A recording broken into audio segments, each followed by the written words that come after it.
Thank you, folks. We'll let you catch your breath for a moment. Please welcome the director of the film, Eran Kolirin.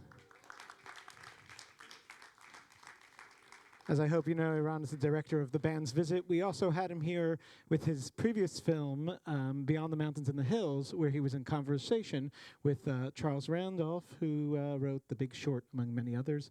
Please, I hand it over to you. Hey, guys. Hey. Eran, congratulations, my friend. Thank you, Charles. Wow, powerful movie. What? We all have to collect ourselves, chiefly me.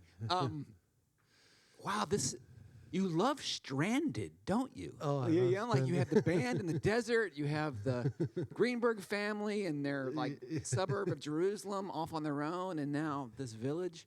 What appeals about that to you? There's two things. What appeals narratively to you? Like, why is this motif of strandedness and dislocation? Why does that work for you as an idea to motivate story? But also, what does it say culturally about Israel that you're trying to get to? Well, I think narratively,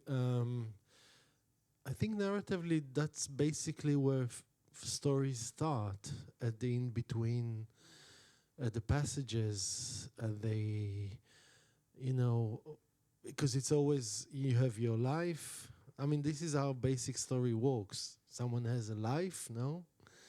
And then he's thrown away to a new situation, and this situation is not yet final. It's like the in-between. It's like, so basically, I think all stories, a lot of stories, I don't know, maybe because I'm a bit obsessive, I have this real sensitivity to places that are in between. They make me at unease, and they also attract me very much, but they also bring some fear, and it's always like, but this is also where I get my ideas, driving in the bus or, in the airport, or whenever you're between places, wherever you are in this situation which is not yours. About Israel, yes, it's the question of border, the question of home, the questions of your own borders, what defines you, what is the definition. And also, in this sense, Israel is not a defined thing. At least much less defined than, we would say, so we live in this thing that is yet to become all the time, you know? Right. And so most of the time you're just feeling you're on the verge of something, right, going from somewhere. So I think that's if you talk on a big political thing, that would be my thing. No, because I think you brought this lovely sense of dislocation, right, to the novel, and talk a little bit about the changes that, if Said were sitting here, what would he say is different fundamentally, tonally, than what the film does? When I started to make the film, Said said, take the book, do whatever you want, and I had my biggest promise to myself was, I can do whatever I want with the plot. That's the way I see it. I think that, but I will always stay faithful to what I see is the spirit of the book. That's the most important thing, because I think sometimes you can be very loyal to all the details and you miss the truth, what it's about. And sometimes you can just find your own images that you can relate to that will take out the truth, in the story. So that was my first. So a lot of things changed. For example, I had a lot of problems with the script. I felt for a long time I couldn't make it through. I remember even I spoke to you. We met 100 years ago, and I told you I have this story, but it doesn't work. Something.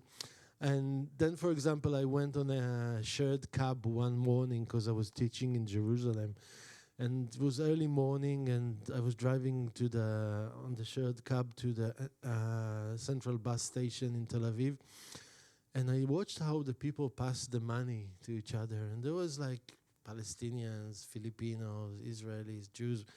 And they all shared this nice little capitalistic grace, you know. It's like, we're passing the money. Yeah, anyone, you've seen this in Israel all the time, right? It's such a great moment in the film because it has such resonance for us. Yes, and I thought this is so beautiful that sometimes in life people are trusting each other with something, and it doesn't matter this moment. So I thought, yeah, that would be an image for the film where they would just drive around in circles, making this ritual that says, I'm okay, I'm with you, I'm driving with you, take me wherever.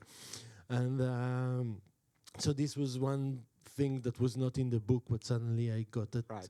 It could, the book starts differently. For example, in the book, the hero moves to live in his village, and then like a few weeks afterwards, you know, starts this. And I thought, we need to make it quicker because it's a film. I need to have, you know, the siege starts much earlier. So I thought, you know, if it starts in a party.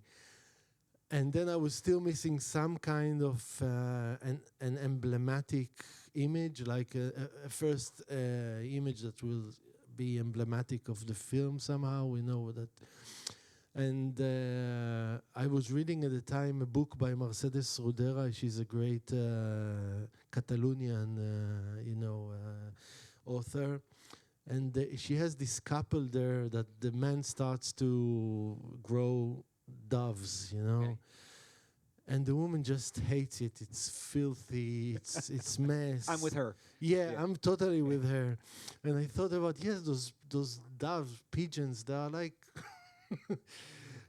and then I thought, well, what if, you know, at the wedding I shoot it from a dove's point of view, and then those doves stayed on, and they become a burden, and it becomes symbol to nothing, that nothing moves. And so then I had the opening scene with the doves, which that was another step that I thought, okay, that's cool. That's a cinema that I like. It's like you have one picture that says a lot at the beginning, and you can set. Oh, it's so fantastic, the dove thing. What I love about it that you do that's very hard to do is it works on many different levels, but two primary groups of levels. One is it works as a device, because we all have been to weddings where the dove thing didn't work, right? Or the fireworks were crap. You know, it's one of those ritualized things where you're always begging disappointment when you bring doves to a wedding, right? Because they fly up and they come back, and it's like, oh, that's love, and then it's back with us. Okay, right? So that works, and the sort of the way they sort of exist is this thing that can't leave, and they're clipped and all. But as a peace metaphor, you know, getting peace. I mean, it just works on so many different levels as you sort of play with it, and what I love about it is you don't just give it to us. You take it somewhere. You build on it, right? And you trust us to go with you on that, and it's really well done, my friend. Thank you. Because it just you know, by the time the cat's eating it, you know, we are fully on board with the doves. You're fully with the cat. And the layers of meaning that it brings to this situation. So I thought it was fantastic. Let's talk a little bit about craft stuff, because I love how claustrophobic this film feels at the beginning, and the little devices that you use to build that feeling, like the way we only hear one side of phone calls, right? Or the way we're in the medium shot and the close. We don't get wides of that village until an hour in. I'm surprised I'm like, oh, that's a bigger village than I thought, right? Yeah. So you really build that, you know, and talk to us a little bit about the filming process and the cinematography choices to kind of get us that feeling. How much of that was conscious? How much of that did you guys? Who was your cinematographer, by the way? My cinematographer is Shai Goldman. Shai, right. He did all my films with me. The band's visit, all the films. So band's visit's much more locked off, right? I mean, I think there's something really fun about how great you guys earn that claustrophobia for us. I to begin with, I thought that this film was about darkness closing in on a place, and I told Shai, you know, I think it has three sections. So first we have to start very openly. We have a lot of lights. We can see the people and everything. And then when they cut off the electricity, I told him we need to use like specific lights on people, because that's when their character starts to come out. So you would see, I wanted it to be like a theater play where you would see just darkness in the face, but the face would suddenly be much more apparent. How would you say? Much more, because you will have a specific light on it. So the first time you will actually see each character, you see it. And then I thought that the last beat, I told Shai that, and that was for him his biggest, I think, and he came out really nice. His biggest challenge. I said, but at the end there wouldn't be even candles. I wanted to be to feel like complete darkness, like if it was in film, then it would be like totally grainy. So when they like return from bombing the car, for example, Yeah, that yeah. whole scene with the brother going upstairs, that's all played without us being able to really see their faces. Yes, Yet we that can you- read the emotion, right? that it will be like completely blue and like shadowing, and then so we can have the morning hit again, you know, because the book name and the film's name was Let It Be Morning. I wanted it to have a certain visual explanation in the film. So this is like when morning comes, it will suddenly hit you because you're already so much in a dark place. Then suddenly, you see trees, you see morning comes, and the morning has this purifying effect of some sort that is, and Shai went with me. He shot a lot of stuff with candle lights, with no lights, and we were searching for it. I remember this scene, for example, of them bombing the car, which was completely already in this blue. I remember us on the street, and he was trying with the lights to have lights and not to have lights. And I remember the light. How do you call the guy who sets the lights in this? You have the DOP, and then you have the Gaffer? Or? maybe that's the gaffer. I don't know how you say it. And the one who works the lightning, and he was on the roof of somewhere there, and we were trying to look for this darkness, and he was losing patience because it was cold and everything, and then he yelled to Shai, and Shai tells him, a bit like that, and he says, I don't understand what we are looking for here, the gaffer.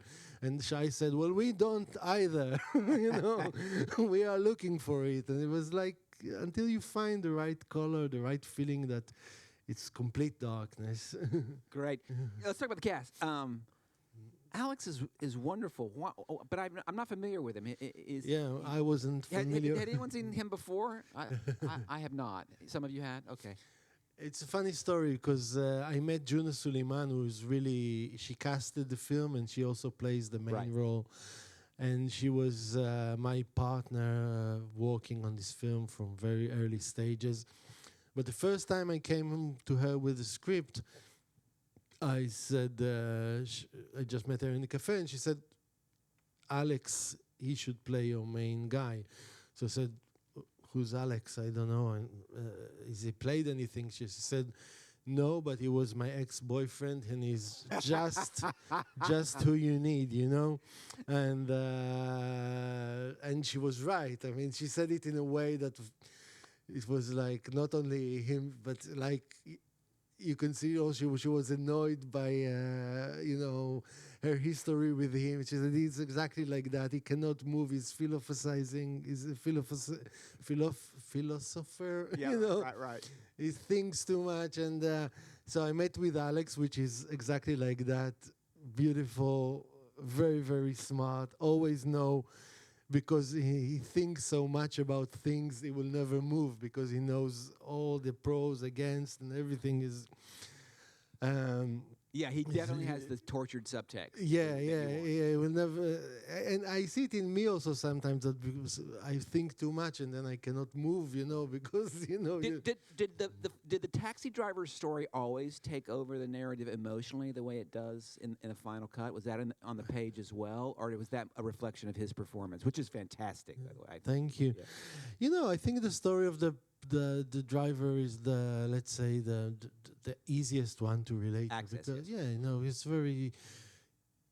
he's in love, he lost his love, you cannot say anything.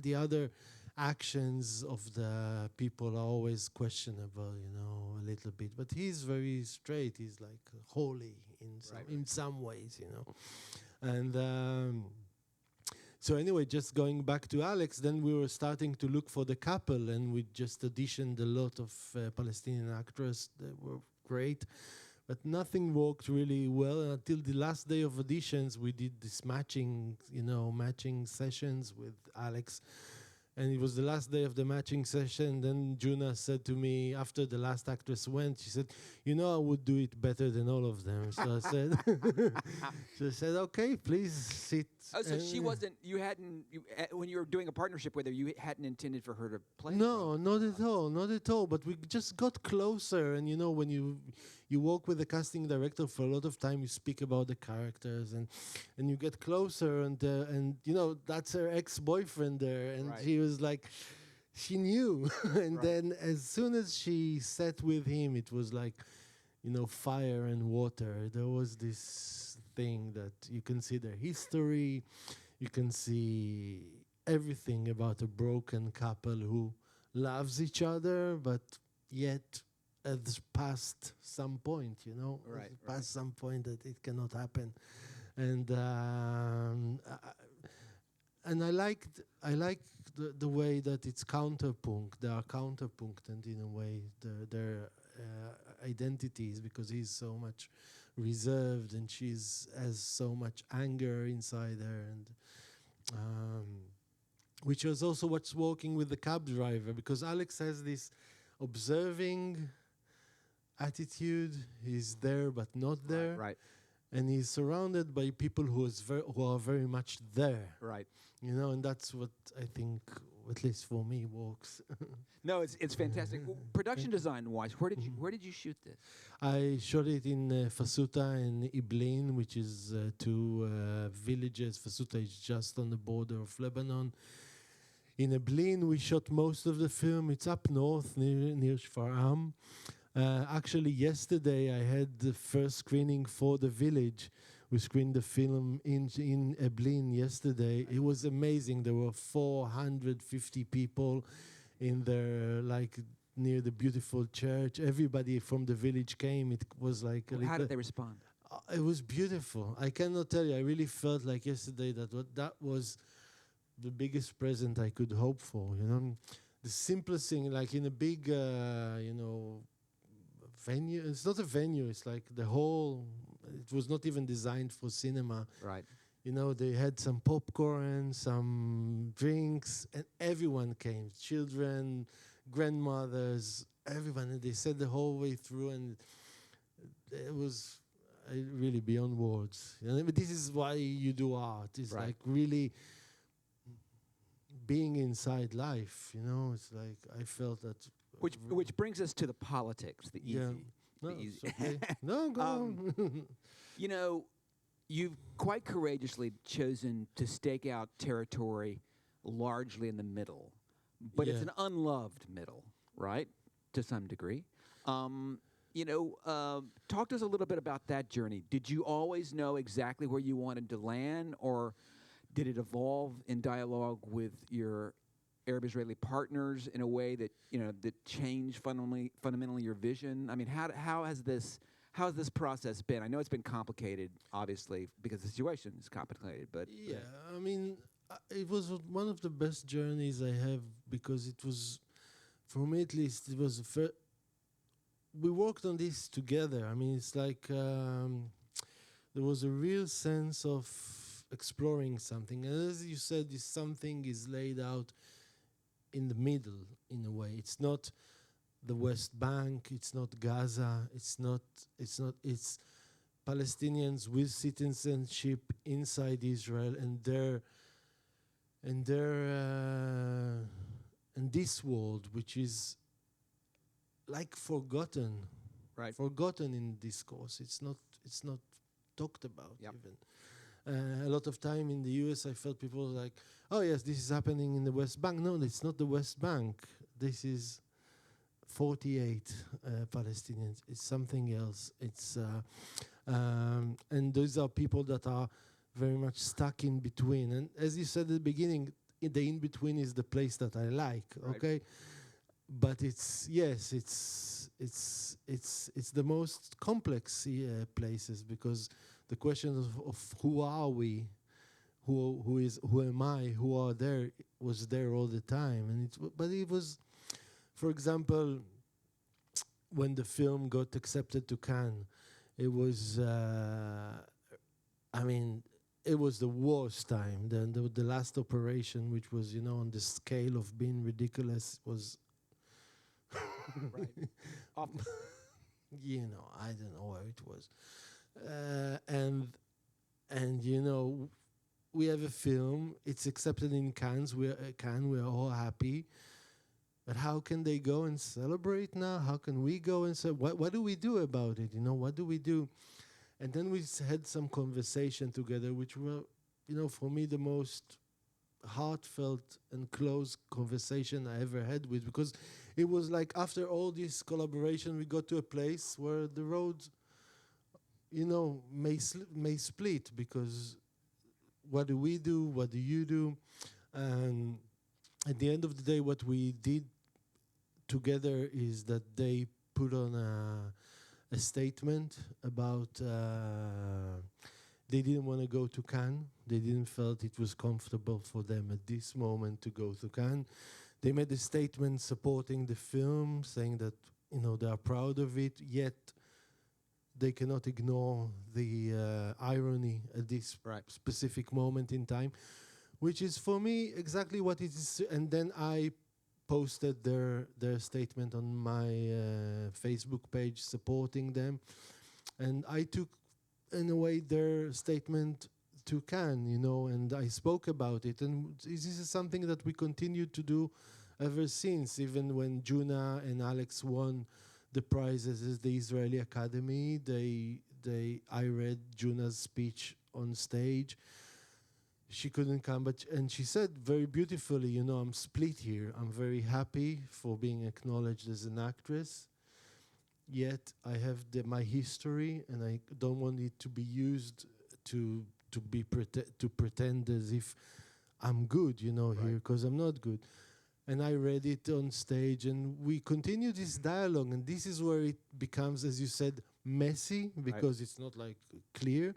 But it's not messy for me. This is what it's about. It's real collaboration is not saying that, oh, it's like, you know, perfect. Yeah. No. Let's get a thing we can polish and present to the world. It's an ongoing relationship. It's an ongoing relation and all the time. Yeah, that's what it's about. And we speak about every other day, and we continue this. And last night in Eblin, everyone came. It was really beautiful. When we were screening in Haifa, also Alex came. So Alex and Ihab came. They were it was the main character, and Ihab, the taxi driver. So I mean, we continue this as we go along, and we are finding our relationship. Right. Great. Let's. Anyone have a question? Let's open this up to one or two.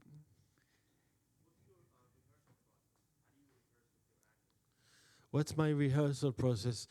I'm really, I think the most important for me is the tone and the beat, like the inner pulse of the scene. So it takes a lot of rehearsals. Sometimes we rehearse really even the gestures. I mean, like when someone looks, and you know, in what kind of tempo he looks, and what kind of. So when we walk it a lot, at a certain moment you can feel like everybody has got the tempo already. And then it's like you get the tempo of the film. And that's the time and the tempo. And the rest is very simple, just explaining, just talking about why does he say this word, why does he say this word and not another word. But it's very, very rehearsed in order to get the certain tempo of waiting, of being in between, you know.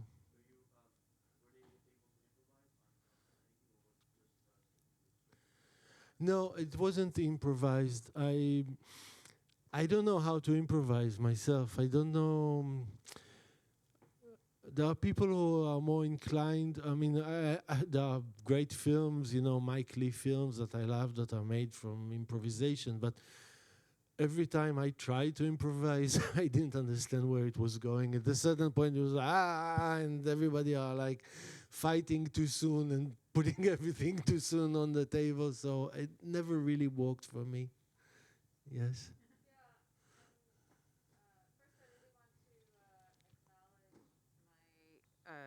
My shock and even a little spark of hope that New Israel Fund, who is like shout out to New Israel Fund, everyone, and please look at their website, see what they fund, see the information that this is an event that the Israeli consul is part of with New Israel Fund. I think that's a great achievement, and if that's like the achievement in this country with your film, Yasher Koach and Kol HaKavod. And my question is, do you, as a filmmaker, have an aspiration that this film will contribute to changing this situation? I've been sobbing the whole time. This is, this is not fiction. This is what's happening every day and with my tax money, So is that part of your aspiration, and how can we have more art that is going to do that? Thank you for the question. First of all, as I'll answer in two different hats, let's say. As a filmmaker, you don't make a film in order to change, or as I make a film because I want to be faithful for the character and the story that moves me. And I think any other thought apart from that will probably contribute to a bad film. So when you make a film, doesn't matter, you follow the emotion of the film, and what's right for that thing. There's another thing, the situation. So of course, if I made a film, I'm hoping that it will contribute to a change, and I said, and as I said to all my actors, I will back you all the time. I will not try to evade any confrontation or I'm here because, I believe in this truth that is told. But for example, I'll tell you a little story. When we won the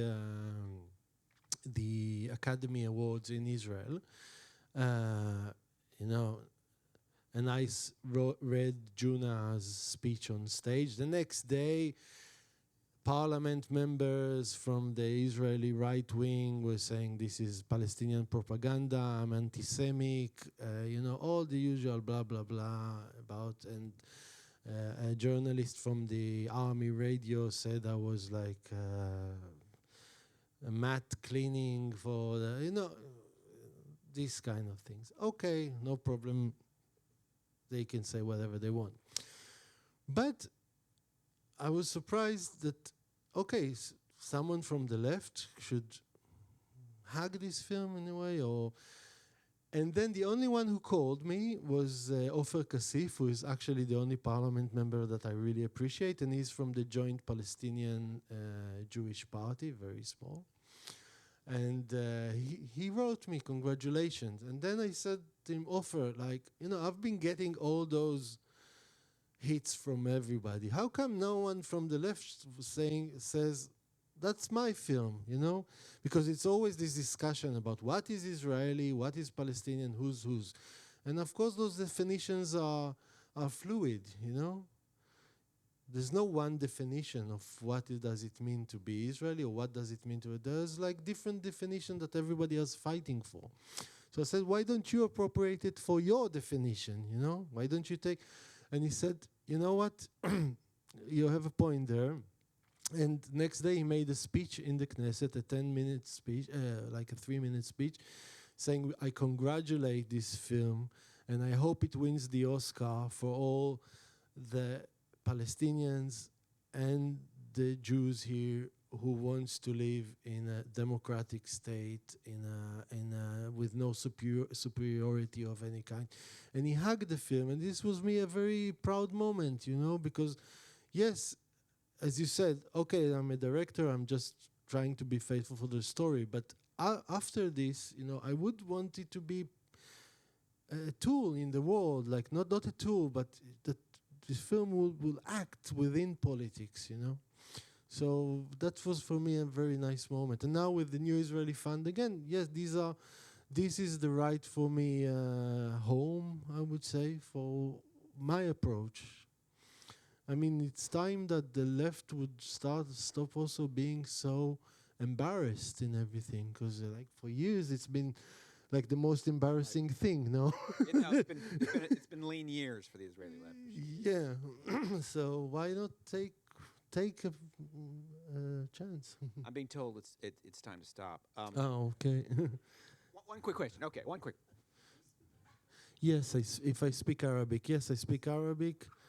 Yeah, I've learned before the band's visit because I need to direct, and it would be hard for me to really make a fast conversation, but every word in the script I understand completely, and I read pretty well. I mean, I'm okay in the Arabic. Okay. Eran, it's a lovely film. My Thank friend. you, Charles. Thank you so much for coming out. Thank you for doing it. Thank you.